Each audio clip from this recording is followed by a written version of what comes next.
മലയാളത്തിൽ പൊതുവെ അനുവാദങ്ങൾ ചോദിക്കാറുണ്ട്. അതെങ്ങനെയാണ് നമുക്ക് ഇംഗ്ലീഷിൽ ചോദിക്കാം എന്നുള്ളതൊന്ന് പഠിക്കാം. ഉദാഹരണത്തിന് നമ്മൾ മലയാളത്തിൽ ചോദിക്കാറുണ്ട് പോയിക്കോട്ടെ എന്ന് പറയും, അതുപോലെ തന്നെ കളിച്ചോട്ടെ എന്ന് പറയും, പഠിച്ചോട്ടെ എന്ന് പറയും, സഹായിച്ചോട്ടെ എന്ന് പറയും, അതുപോലെ തന്നെ വിളിച്ചോട്ടെ. ഈ രീതിയിലുള്ള ഒരുപാട് കാര്യങ്ങൾ നമ്മൾ സംസാരിക്കാറുള്ളതാണ്. ഇതിനാവശ്യമായിട്ടുള്ള ഒരു പദമാണ് മേ ഐ എന്നുള്ള ഒരു പദം. ഈ ഒരു വാക്കുണ്ടെങ്കിൽ തന്നെ ഈ ഒരു സാഹചര്യത്തിലുള്ള ഒരുപാട് കാര്യങ്ങൾ നമുക്ക് സംസാരിക്കാൻ സാധിക്കുന്നതാണ്.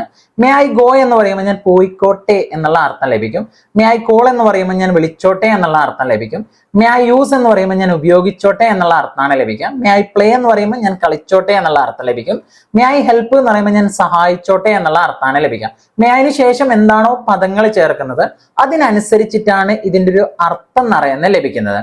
അപ്പൊ എങ്ങനെയാണ് ഞാൻ പഠിച്ചോട്ടെ എന്ന് ഇംഗ്ലീഷിൽ പറയാ എന്നുള്ളത് ജസ്റ്റ് കമന്റിലേക്ക് ഒന്ന് അറിയിക്കാൻ വേണ്ടിയിട്ട് ശ്രമിക്കാം. ഈ രീതിയിലുള്ള ഇംഗ്ലീഷ് ടിപ്സിനായിട്ട് ഈ ഒരു ചാനൽ ഒന്ന് ഫോളോ ചെയ്യാം. Thank you so much.